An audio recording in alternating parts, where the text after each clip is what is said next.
हमें इतना क्रिटिसाइज किया जा रहा है।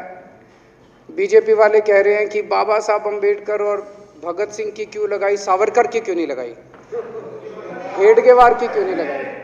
तो मैं कह रहा हूं भाई सावरकर की और हेडगेवार की तुम लगा लो। अब देखो जो बोल रहे थे उसमें तो किसी ने टिप्पणी नहीं की। मैंने कहा भाई सावरकर की बोल रहे हैं, सावरकर की और हेडगेवार की तुम लगा लो, हम बाबा साहब अम्बेडकर की और भगत सिंह की लगा लेते हैं। कांग्रेस वाले चिल्ला रहे हैं, इंदिरा गांधी की क्यों नहीं लगाई, राजीव गांधी की क्यों नहीं लगाई, सोनिया गांधी की क्यों नहीं लगाई। तो हम कह रहे हैं भाई इंदिरा गांधी की तुम लगा लो, हम तो बाबा साहब अम्बेडकर की और भगत सिंह की लगाएंगे।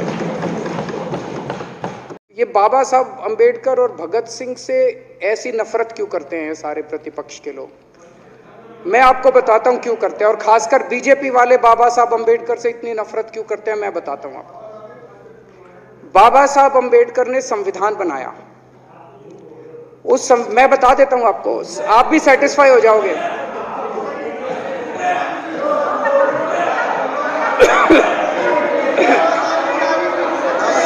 सुन के चले जाना। बाबा साहब का नाम आपने काट दिया। बाबा साहब का नाम सुनते ही वॉकआउट कर गए। बाबा साहब का नाम भी नहीं सुनना चाहते। बाबा साहब अम्बेडकर का नाम सुनते ही सुन तो लो।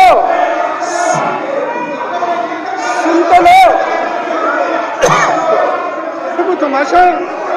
और ये सब कुछ जो इन्होंने बोला वो सच बोला। सुन तो लो।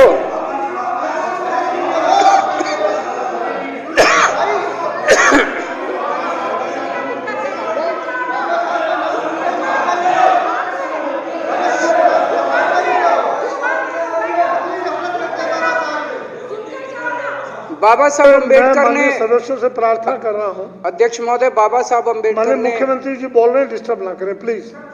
नहीं, ये कोई तरीका। सत्य कौन बोल रहा था? सत्य क्या बिजुली जी ने बोला? सब आप बैठ जाइए। अब बाबा साहब अम्बेडकर ने देश का संविधान बनाया। संविधान में लिखा उन्होंने कि भारत के अंदर जनतंत्र होगा। इस जनतंत्र के अंदर चुनाव होंगे। चुनाव में जनता वोट डालेगी। वोट डाल के जनता अपनी सरकार चुनेगी। वो सरकार लोगों के सपनों को पूरा करने के लिए काम करेगी। बीजेपी को ये पसंद नहीं है। बीजेपी नहीं चाहती चुनाव हो। बीजेपी चाहती है कि चुनाव खत्म हो जाए। चुनाव होने ही नहीं चाहिए। चुनाव गंदी बात है इनके हिसाब से। चुनाव गलत बात है इनके हिसाब से। एमसीडी के अंदर 15 साल इन्होंने जम के लूटने के सारे दुनिया के रिकॉर्ड तोड़ दिए। गिनीज बुक वालों की मीटिंग चल रही है कि भारतीय जनता पार्टी का नाम आने वाला है गिनीज बुक के अंदर एमसीडी का और बीजेपी वालों का। शानदार इन्होंने परफॉर्मेंस किया है। 15 साल के अंदर इन्होंने लूटने में कोई कसर नहीं छोड़ी। लूटने के बाद जब जनता में त्राही त्राही मच गई, लोग दुखी हो गए 15 साल के इनके शासन के बाद, और जनता ने मन बना लिया कि इस बार इनको मजा चखाएंगे और गुस्सा जाहिर करेंगे।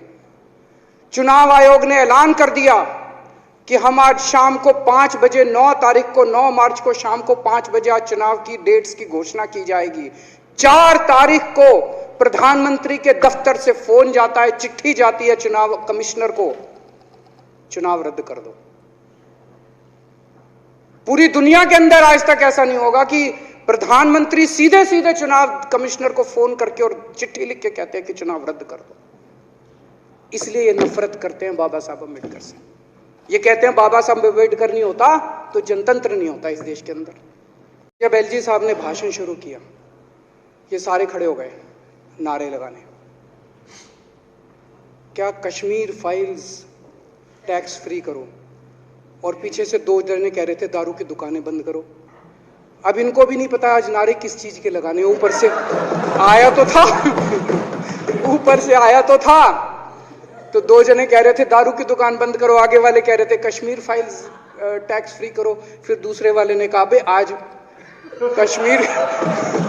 आज कश्मीर वाला नारा लगाना है।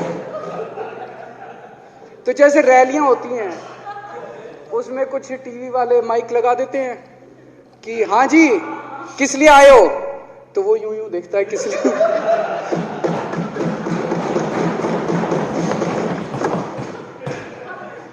क्या हाल बना दिया इनका। इसलिए थोड़ी राजनीति में आए थे, इसलिए थोड़ी राजनीति में आए थे। एक पिक्चर आई थी बंटी और बबली, उस पिक्चर में एक सीन था, कुछ लोग एक नेता के घर के सामने जाते हैं, हमारी मांगे पूरी करो, हमारी मांगे पूरी करो। नेता बाहर आता, कहता क्या मांगे हैं, तो सारे एक दूसरे की तरफ, उनको पता ही नहीं क्या मांगे। आज सारे देश की सारी भारतीय जनता पार्टी एक पिक्चर के पोस्टर लगा रही है गली गली में जाके। पूरी सारी भारतीय जनता पार्टी देश में एक पिक्चर के पोस्टर लगा रही है। इसलिए राजनीति करने आए थे, पिक्चरों के पोस्टर। अपने बच्चों को क्या जवाब दोगे? घर जाके बच्चे पूछेंगे पापा क्या काम करते हो? पिक्चरों के पोस्टर लगाता हूं।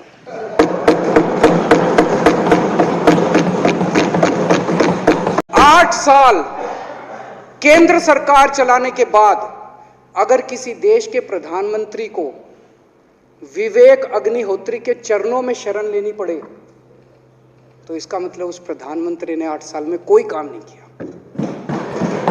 8 साल खराब कर दिए। बताओ, विवेक अग्निहोत्री के चरणों में उनको शरण लेनी पड़ रही है, बचा लो बचा लो। कह रहे हैं कश्मीर फाइल्स टैक्स फ्री करो। अरे यूट्यूब पे डाल दो, फ्री हो जाएगी। टैक्स फ्री क्यों करा रहे हो? इतना ही तुमको शौक है, विवेक अग्निहोत्री को बोलो यूट्यूब पे डाल देगा, सारी पिक्चर फ्री है, सारे जने देख लेंगे एक ही दिन के अंदर। टैक्स फ्री की क्या जरूरत है? मैंने अखबार में पढ़ा, हरियाणा के अंदर एक भारतीय जनता पार्टी का ही एक एमएलए था, उसने कहा आज मैं पार्क के अंदर इसकी फ्री स्क्रीनिंग करूंगा। तुरंत विवेक अग्निहोत्री का ट्वीट आया खट्टर साहब के, खट्टर साहब देखो ये फ्री में कर रहा है, इसको बोलो टिकट लेके करेगा। भाई साहब, कश्मीरी पंडितों के नाम पे कुछ लोग करोड़ों रुपए कमा रहे हैं और तुम लोगों को पोस्टर लगाने का काम दे दिया। आंखें खोलो, क्या कर रहे हो तुम लोग? वो करोड़ों कमा गया, कश्मीरी पंडितों के नाम पे करोड़ों कमा गया और तुम लोग पोस्टर लगाते रह गए। क्या हाल बना दिया तुम लोगों का यार। आंखें खोलो तुम लोग। हिटलर भी जो था वो कम से कम अपने चमचों को नौकरी देता था, रोजगार देता था। इतिहास उठा के पढ़ो, उसने रोजगार तो दिया था। इन्होंने क्या दिया आपको? आपके बच्चों को नौकरी दी? आपके घर में कोई खाने पीने का इंतजाम करा? आपकी बिजली का इंतजाम करा? केजरीवाल काम आता है आपके भी घर की बिजली फ्री कर रखी है। दिल्ली के 12 लाख बच्चों को नौकरी दी है मैंने, स्कूल ठीक कर दिए, अस्पताल ठीक कर दिए। आपके घर में कोई बीमार हो, केजरीवाल दवाई पहुंचाता है, मोदी दवाई नहीं पहुंचाता। केजरीवाल काम आया।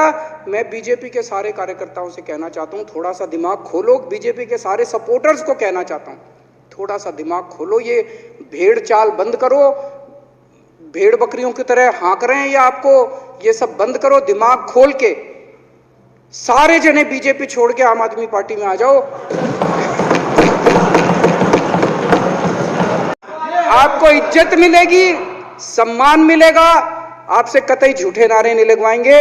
राष्ट्र निर्माण में आपको साथ लेंगे हम, राष्ट्र निर्माण करेंगे आपके साथ मिलकर। ये पोस्टर भी नहीं लगवाएंगे झूठी फिल्मों के। और जो भी करना हो, कम से कम यार ये पिक्चर का प्रमोशन करना तो बंद करो। ये गंदे लगते हो तुम लोग, अच्छी शोभा नहीं देता आप लोगों को यार। आप अच्छे आदमी हो, कुछ करने आए थे राजनीति में, कहां पिक्चर के पोस्टर और प्रमोशन करने में लगा दिया।